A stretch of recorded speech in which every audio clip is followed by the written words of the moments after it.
అన్న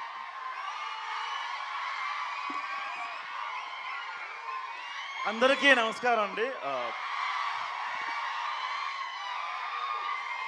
అన్న ఒక 5 నిమిషాలు అన్న మళ్ళీ మళ్ళీ మాట్లాడినవారు అన్న ఒక నిమిషం అందరికీ నమస్కారం అండి. ఇక్కడికి వచ్చిన ప్రేక్షకులకి మీడియా మిత్రులకి చాలా థ్యాంక్స్ అండి. అండ్ ఈ సినిమా గురించి బేసిక్గా అందరికీ నేను థ్యాంక్స్ చెప్పాలి. సుబ్బు గారు నన్ను పిలిచి యూట్యూబ్లో చూసి నాకు అవకాశం ఇచ్చారండి. కమిటీ గుర్రాలతో పాటు ప్యారలల్గా ఈ సినిమా స్టార్ట్ అయింది. అందరూ కమిటీ గుర్రాల తర్వాత ఇచ్చారని చాలామంది అనుకున్నారు, బట్ ప్యారలల్గానే స్టార్ట్ అయిందండి సినిమా.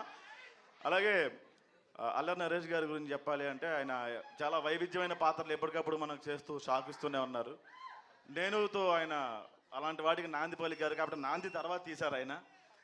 ఇప్పుడు ఊరమాస్ బచ్చలమల్లితో డిసెంబర్ 20 తారీఖున మన ముందుకు రాబోతున్నారు. ఓ ఫిల్టర్లెస్ వేలో ఎలా ఉంటాడో బచ్చలమల్లి అలా ఉంటాడో డిసెంబర్ 20ని మీరు చూస్తారు. అల్లరి నరేష్ గారిలో ఇంకో కోణం. థ్యాంక్ యూ సో మచ్ అన్న, చాలా నేర్చుకున్నాను నేను ఎలా ఉండాలి. నేను ఇండస్ట్రీలో ఇప్పుడిప్పుడే నడకలు నేర్చుకుంటున్నానండి. నాకన్నా ముందు గుడ్ ఉంది, బ్యాడ్ కూడా ఉంది. నాకన్నా ముందు నా మాట వెళ్ళిపోతుంది కాబట్టి ఇప్పుడిప్పుడే నేర్చుకుంటున్నాను నడకలు నేను. So thank you so much అండి. మీడియా వాళ్ళు చాలా సపోర్ట్ చేస్తున్నారు మా అందరికీ.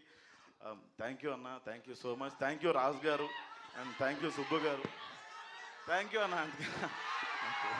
థ్యాంక్ యూ అండ్ రాజేష్ గారు.